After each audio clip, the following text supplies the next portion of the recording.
Good afternoon. Thank you for joining us for this webinar today. My name is Jess Hawkes. I am a member of the LEAP content team based in Queensland. Today's webinar will be focusing on how you can get the most out of running your Western Australian conveyancing matters in LEAP. Like other LEAP educational webinars, this webinar will run for approximately 30 minutes and will be conducted in listen-only mode.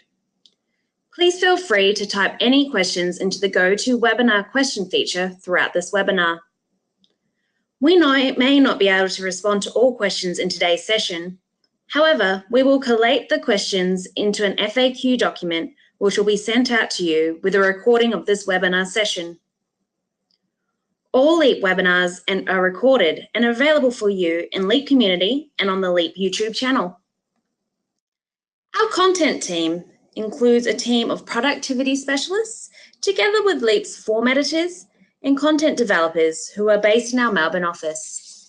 The forms editors maintain over 5,800 pre-configured automated legal forms across Australia.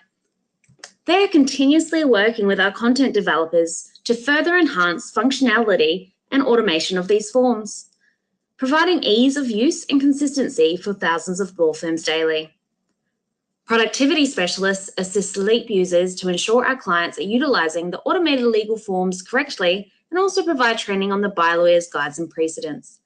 The bylawyers guides and precedents are integrated with LEAP and are managed and maintained by the bylawyers team. This team consists of more than 30 practicing solicitors, barristers and licensed conveyancers who provide access to more than 5,000 legally drafted precedents. I'll now hand you over to Ned Hunter from our Victorian office, who will take you through the remainder of this webinar. Thanks, Jess. During our webinar today, you will learn about critical and important information that is required to be entered into LEAP matters to ensure your legal forms are operating effectively, unique functionality of some of our commonly used forms, quick tips about the bylawyers conveyancing guides and precedents, how to access and keep up to date with changes to LEAP and LEAP content, and how to request assistance and provide feedback. LEAP has spent 20 years accumulating fields of information and table types, which are then organized into relevant matter types for common areas of law across Australia. This intellectual property will immediately improve your matter management and document production, and reduce the risk of mistakes at the same time. From your matter in LEAP, you can select the relevant matter type. With conveyancing, you have the choice of multiple matter types coming under 3 subtypes: leases, mortgages, and property. Within property, take note of the transfer matter type, which is used when there's no monetary price or consideration being paid in a transfer, usually the case between family members. After choosing the relevant matter type, you can then select your card type for your client and the other side. Today's demonstration will center on the property purchase matter type. The following matter data information is important prior to you creating any of the forms and precedents. The more information entered into the table types on the left-hand side of your matter, the more time will be saved when drafting the forms and precedents. The LEAP forms and bylawyers precedents draw on the information that you enter into this left-hand side of LEAP. When completing the purchaser's card, don't forget that there are other tabs available to enter information in, not just this first tab which deals with the address. So if you need to enter in the client's Medicare or passport numbers, or if you need to draft forms that require extra details like the future address of the client, you can enter all the information through these tabs here. Prior to utilizing the automated forms and precedents, there are some important tables of information that need to be completed: property, conveyancing details, and purchase reconciliation. By completing these details, the conveyancing forms and precedents will automatically fill in relevant details, saving time. It's also important to ensure that all critical dates for each matter are entered in the Calendar and Tasks tab. By entering these dates in this tab, the LEAP forms will automatically enter the relevant dates.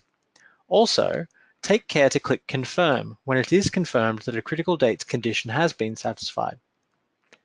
Another option is to save these critical dates to an Outlook calendar by right-clicking on them and selecting Create Appointment for Critical Date. This helps with matter management. Additionally, these dates will flow through to the relevant reports.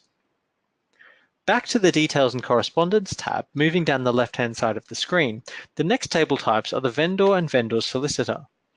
These cards are self-explanatory and should be filled out as much as possible with the information you have available.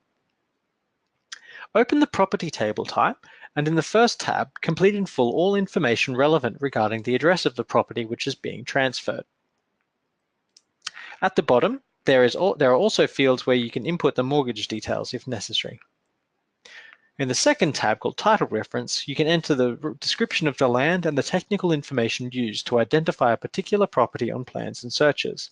This will be the information stored in the land registry, which is used to specifically identify land boundaries, rights, ownership, and encumbrances. There are also input fields for where a property is unregistered or where the conveyance covers multiple plans. This information filters through to all forms that are required to be lodged with the relevant authorities to ensure the transfer of land is completed satisfactorily. It will also pre-populate into the relevant fields in the Searching and Services option to allow searches to be conducted easily and without the need to rekey information. Moving now to conveyancing details. This is where the purchase price, deposit information, and other information regarding stamp duty is recorded. In the Stamp Duty and Settlement Agent Fees section, the different concessions available to purchasers of real property in Western Australia are shown, along with the different variables that will impact a conveyance. The payable stamp duty amount is calculated and displayed at $36,950.50 on the basis that the first homeowner with existing home rate will apply. The transfer registration fee of $338.70 is also displayed at the bottom of the window. There's also a settlement agent's fee amount displayed. Other table types like client correspondence, agent, incoming mortgagee, loan account number, and settlement details are self-explanatory and won't be demonstrated. You should fill these table types in with as much information as possible. However, if you populate the Council and Water Authority table types, they will automatically input those entities in the settlement statement, which will be demonstrated later in the webinar. The important section for the recording of financial information relevant for the conveyance and for the automated calculation of settlement documents is the Purchase Reconciliation table type. This supersedes the check details table type and is a ledger that records all amounts necessary for settlement. All purchase reconciliation information has been entered in advance for demonstration purposes today, with the exception of the vendor's solicitor's check for fees. Stamp duty and registration fees have been entered as miscellaneous debits, as they are fees that the purchaser must pay, but which the vendor does not require for settlement. When entering the checks for these amounts, ensure that the collected settlement option says no, and that the check is paid. Otherwise, they create an imbalance in the settlement statement. Each particular line item is called a transaction. Notice that there is an imbalance and the reconciliation is out of balance by $2,200, which is the amount of the vendor's solicitor's fees. To add this check to the reconciliation, click on New Transaction and enter the relevant details. Select the relevant transaction type, in this case a check. The next step is to enter the amount, which the vendor solicitor has requested to be $2,200. Next, enter the payee, which is Southeast Conveyancing, so the vendor solicitor, and choose the check type, which will be a bank check. Enter who the funds are to be drawn by, which usually will be the bank as the incoming mortgagee, but it depends on how much money the bank is loaning the purchaser. If the purchaser is covering some of the fees themselves, then enter that the client is drawing the funds. Enter whether the amount is paid or unpaid, and enter whether the check is going to be collected at settlement. Click yes. You can then enter any comments if necessary and click OK. In the upcoming version of LEAP, there will be a Save and New button which will allow for faster entry of new line items. This purchase reconciliation has balanced, showing an out-of-balance figure of 0. This is because the matter has been created to demonstrate the final state of the matter. Practically, at the beginning of opening a matter, the stamp duty and registration costs could be added into the purchase reconciliation, along with the deposit and the amount of your fees and the agent's commission. As search results come in and when figures are agreed, the remaining line items can be created. It could also be worthwhile to create the line items required for the matter as part of the opening procedure, where you would leave any unknown amount as 0. This would work as a checklist of sorts, and as the matter progresses through stages, you are able to fill out those line items that are already entered. A major benefit of entering the financial information into the purchase reconciliation is its simple layout and speed. The settlement statement is a professional document to be utilized at settlement and to provide clients and other relevant parties with critical information for their records and for the matter. The purchase reconciliation type complements the functionality of the settlement statement and is a great way of keeping a running record of the matter's financial requirements. Now that the matter has all information entered in the details section and the critical dates, forms can now be created. To access the LEAP forms from your LEAP matter, click on the Guides and Precedents button in the toolbar and then click on the Browse tab in the new window. Let's start with the settlement statement. This can be found in the G Settlement folder. This document has already been created for demonstration today, so the adjustments will already be on the screen. If your calculations need to be repeated or checked, click on the Settlement Adjustment Sheet tab in the Word ribbon next to the LEAP tab. The West Australian settlement statement is unique in that there are 3 versions of the settlement statement included in this document: the purchaser statement, the vendor statement, and adjustment statement. Using the buttons to the right of the adjustment option changes which statement displays. The settlement statement will default to the type of matter it's been created in. The purchaser statement includes all information relevant to the purchaser, which is why it includes the stamp duty and registration fees. It doesn't matter to the vendor what stamp duty or registration fees the purchaser will incur, so if vendor statement is clicked, these 2 figures disappear, and the statement which will be used for settlement appears. The final statement, which is the adjustment statement, shows all necessary monetary adjustments that you would like and to the purchase price and is not specifically for the vendor or purchaser. So click back to vendor statement. The first tab, called General Information, contains the main information for the property. It lists the vendors and purchasers, the property address, the purchase price and deposit information, as well as listing the settlement date and adjustment date. It also includes section for stamp duty, the transfer registration fees, the lender's finance amount, the settlement agent's fee, and the disbursement fee. Stamp duty, the registration fees, the agent's fee, and disbursements are all included by default on the purchaser statement, but you can use the tick boxes to include them on any statements that you like. The lender's finance only appears on the purchaser statement as stated by the red writing. We'll click OK. The next tab is for time-related items. These are costs associated with the transaction that can be split between the vendor and the purchaser based on the date of transfer. There are 3 options when adding line items. So you can click Add to create additional apportional adjustments, like we've done here. Then you can click Edit, which allows you to edit existing line items that have been created, and Delete. So this can be used if a line item needs to be completely removed, or if it's been created in error, or if it's easier to start the calculation afresh due to a mistake or new information being received. So to edit an existing line item like the one for council rates, select it and click Edit. You would have done a search for rates or been given the rates notice by the vendor, solicitor, or by your client. Simply go through and enter the information to complete the adjustment. So enter the adjustment type, which is council rates, choose the time period, which is half yearly, choose the start and end date, so 1st of January to the 30th of June, then enter the amount of the invoice, so $1,250, then choose whether it's owing or paid, so we'll have owing. And if there's any arrears or installments already paid, you can enter those. Now you choose, using the tick boxes, what statements it will show on. So we'll tick them all. And notice that there's the option for creating a settlement check. This is advisable to click. Just note that if a mistake is made in the figures, or if they change for some reason, for any check created using this option, you must edit the actual line item the way that is being done now, and not the check itself in the final tab, which we'll show you later. So click OK. You can then go through and add in any other line items, which will usually be water costs, shire rates, and if it's a unit, strata levies. The next section covers rent. So if there's a tenant in the property that's moving with the property, you can add in the information regarding the rent using this section here. Just enter the information as requested. If there's a flat figure adjustment, this can be entered in the miscellaneous line items section.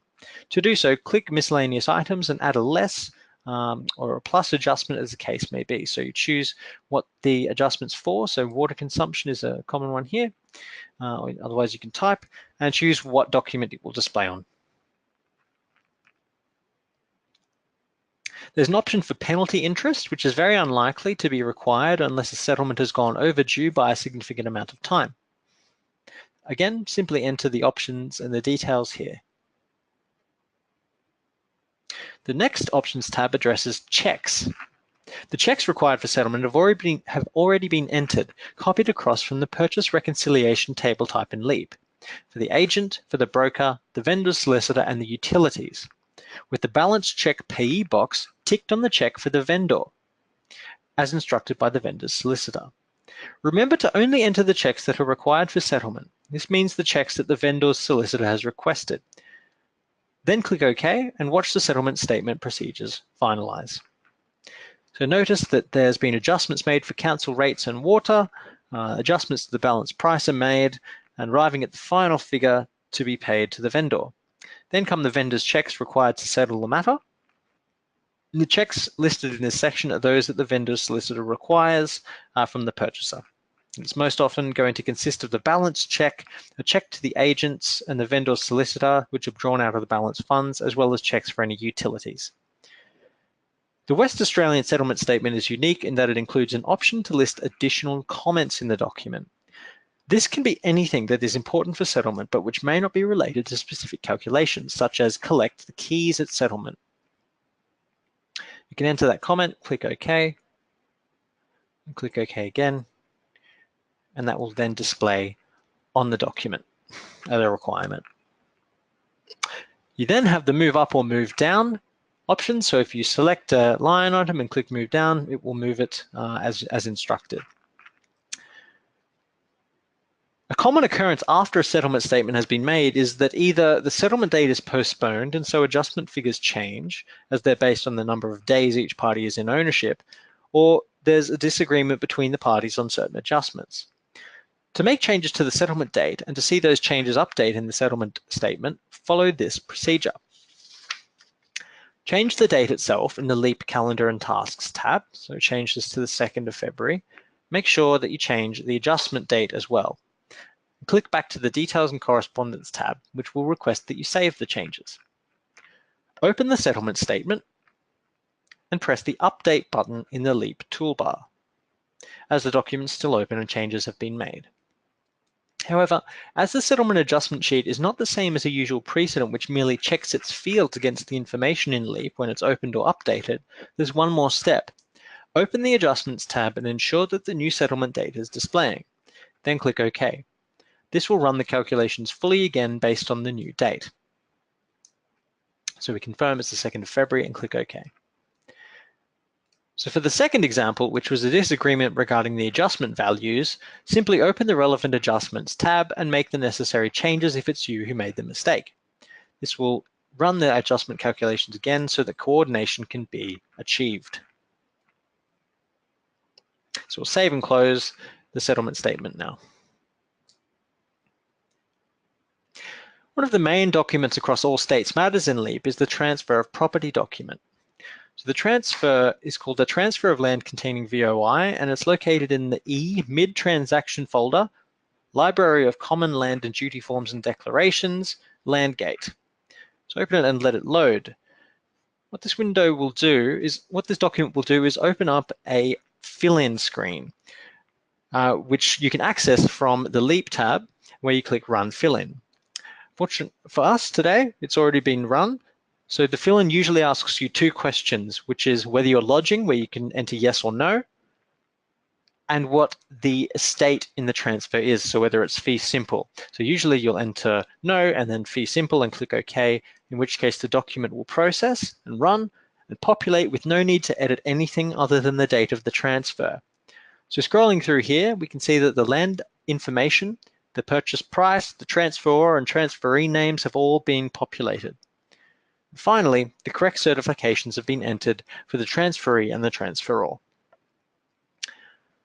So through using these two documents, we've demonstrated how recording detailed information in LEAP pays benefits through the course of a matter via automation, but specifically when creating the most important documents on a conveyance, the transfer and the settlement statement. Now, from the Legal Guides tab, for those of you who have bylawyers, you'll see a well-organized structure of how to run a matter in this area of law, together with all the commentary, forms, and precedents presented in a logical, sequential structure. All bylawyers' guides, articles, and reference manuals are accompanied by a green C in the list, while any bylawyers' precedent documents are noted by a blue W, meaning they open in Word. With any matter type, if there's a change in the law relevant to the conduct of a matter type, an alert will be displayed at the top of the list. By clicking on the green alert, a web page will open to the relevant section of the guide. By subscribing to the Bylawyers Obiter blog, you can ensure that you're kept up to date via email of these alerts, in addition to always having the option of checking alerts via the guides themselves. The guides are set up by sections as a plan for the matter type. After advising of any alerts and linking to the full commentary, they start from the beginning documents required for the matter to the documents required to close the matter. The section B, Getting the Matter Underway, contains documents and information relevant to establishing the relationship between firm and client, whether as a legal requirement or as a means of educating the client on how the matter will be run. This folder contains 3 commonly used and beneficial bylawyers precedents: the to-do list, the retainer instructions, and the cost agreement. Practically, ensuring the client understands and agrees to the contents of all 3 of these documents will get a client's matter off to the best possible start. So the retainer instruction document serves 2 main purposes. Firstly, it informs clients about certain legal requirements, such as foreign resident capital gains withholding payments, stamp duty, and land tax. Secondly, it allows the solicitor to obtain as much information about the client and the matter at the earliest point in time. Firms who use this resource report that far fewer follow-up calls need to be made for pieces of information from the client that were not recorded or simply weren't asked earlier in the matter's course. Click Save and Close. Another excellent document is the to-do list. The to-do list is printed by some firms and stapled to the inside of their physical file. Other firms choose to pin it to the top of their documents list or pin it within the folder in LEAP in which it's created, so that matter statuses can be monitored and recorded and actionable items progressed with ease. So this to-do list here lists all the steps and actions that need to be taken on a matter. So save and close this document. And then right-click on it and choose Pin on Top. This will keep it at the top of this relevant administration folder or the list of correspondence as you choose. Bylawyers also make cost agreements available so that solicitors can easily provide clients with all the legal information which they need to be advised under the legal profession uniform law. It allows for a breakdown of fee structures, trust monies, client rights, circumstances for termination, and many other provisions that govern the relationship between lawyer and client. Many firms customize the main bylawyer's cost agreement so that it has a unique feeling for their clients. For instructions on modifying precedents, refer to the recordings of LEAP precedent webinars or to the instructions on the LEAP community. To bring the demonstration of Bylawyers Legal Guides tab to a close, you will see the Related Guides link and a Browse More Guides link at the top of the tab. The Related Guides link lets you access guides directly related to the current matter type. To find a guide in a completely unrelated matter type, click on Browse More Guides and navigate between states and matter types as required. As mentioned earlier, LEAP keeps each jurisdiction's legal rates and charges up to date. By clicking on Information, Legal Rates WA, a window pops up which has all fees and charges available. For instance, to check the cost of a lodgement fee for a transfer, click on Landgate and you will see this outlined, along with all other possible lodgements and their costs. There's also a function called Quick Calculator, which you can access from Information, Quick Calculator, then click Conveyancing WA. This provides a quick means of calculating financial information such as stamp duty and registration fees on a set of figures and facts. There's also a date calculator, so you're able to quickly provide prospective and existing clients with information without having to even open a matter. So using the current matter's information as an example, enter the following information: Consideration is $890,000. The land is not vacant. There is a first homeowner's grant. The property is south of the 26th parallel. We will apply the first homeowner's grant against stamp duty. It's not a new home, and the concession type is first homeowner. From the information provided, the calculator shows the stamp duty payable will be $36,951 with no concession as the property is over the $750,000 cap. It also lists the transfer lodgement fee being $338.70. The date calculator available from the quick calculator window provides an easy means of calculating dates for conditions or critical dates. So here, if the starting date is entered as the 27th of the 1st, 2018, and the client has to obtain finance for the purchase within 21 days, the due date for finance will be Saturday, the 17th of February, 2018.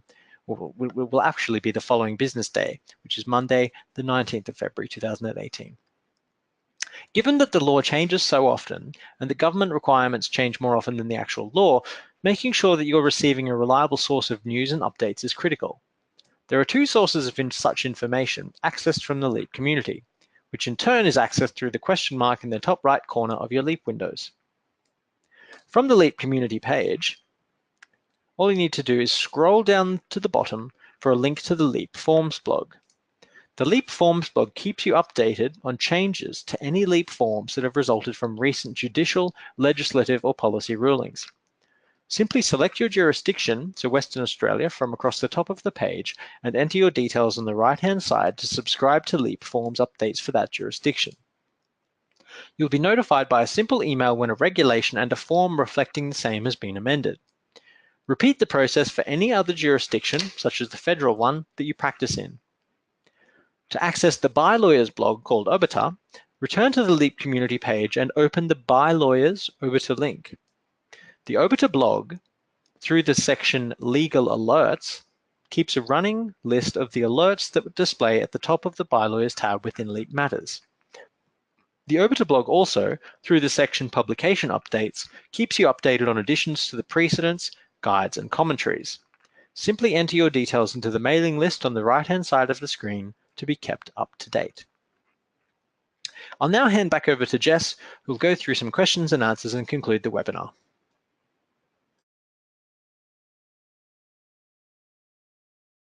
Thank you, Ned. There are a couple of questions asked regarding in relation to the content of this webinar today, so we'll go through a few of them now. One of the questions is in relation to adding additional purchases or other cards to other table types such as vendor.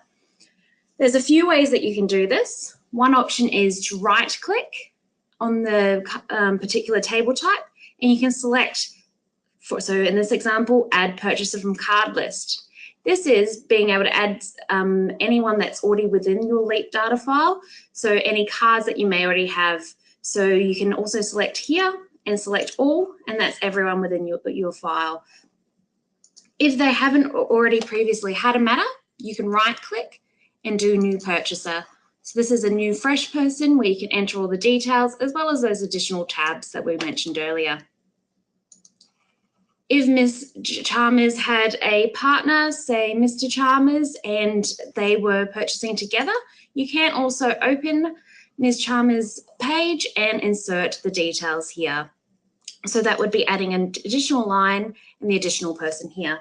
However, if Ms. Chalmers has other matters, that would also be amending those this card for those matters as well. So it's up to each firm how they do run their practice. There's both ways to do it. You can also, with most table types, follow the same steps. Another question was in relation to this pinning to the top, and to explain that a little bit further. So how we did that and how you can undo this one is by right-clicking, and you've got the option to pin on top. But let's say we wanted to unpin this document from the top. That would then bring it back down to the list in the created date time. If, for instance, we wanted to pin the retainer instructions up to the top of the list, so that way we always know that retainer instructions have been produced, you can right-click and choose pin on top. That would then go to the top of that folder. You can also, if we drag this back into the main matter correspondence screen and click into there. It can also sit on top of your correspondence screen here. Another question in relation to this screen is how to set up the folders structure here. So for example, we've done a title search recently. We could then drag it into the property searches and investigations. So to create a new folder, you can right click, select new folder. So for example, if we would like an accounts folder, you can type that details in and say okay. That will then make a new folder within the subfolder, within the matter folder, I should say. Now, if you are using the folder structure, a quick and easier way to be able to use this is by setting up recurring matters. You can search for recurring matters in the LEAP community or watch previous webinars. That way you can set out a matter structure for particular matter types. So for example, having your particular table types can be inserted. You can have folders, and you can also include documents that you use regularly in that particular matter type. Now, finally, the last question that we'll talk about today is the reports that are available for conveyancing matters. So you can select reports and open your reports window. Now, there's a few different reports that are available for conveyancing in particular. So if you go to matters and clients, you've got the conveyancing section here. So here you've got an agent's report in relation to the various agents and the matters that are in your LEAP. You can do concurrent conveyancing matters, including the property address. You can have a list with the settlement and exchange matters which are due, your exchange matters, or your cooling off matters. So for example, the settlement matters due for settlement, you could select that report. You're able to choose the dates here and an end date. You can group them, choose who's responsible, acting, expanded information, and you choose the view report to make the run. Back in the matters and clients, you've got the options here for critical dates and matter tasks, which are also relevant to conveyancing files and your other matter types. It's a good idea if someone is away to run these reports, and it can also be good practice to run them daily, weekly, just to see how you're going with your matters and ensuring that you're not missing anything. Also available are some conveyancing dashboards. So there's a settlement list, completed settlements, and exchanges and settlements. So clicking into the settlement list here, it'll go to the dashboard, which can display what's happening. As this is our data file, it's not as exciting and as busy as your file will be. Now, that comes to the end of this webinar, and we'd like to thank you for joining us. As always, should you need any support or require further information on LEAP, please utilise the live chat from the LEAP community or email support@leap.com.au. You can also access various articles in relation to what we've spoken about today via the LEAP community. To access recordings of the webinar, please go to in the community and click on webinars and then past webinars. The webinars on tips and tricks, precedents and new features are particularly relevant and are specifically aimed at helping you get the most out of LEAP. So again, thank you for joining today, and we hope to see you in future webinars.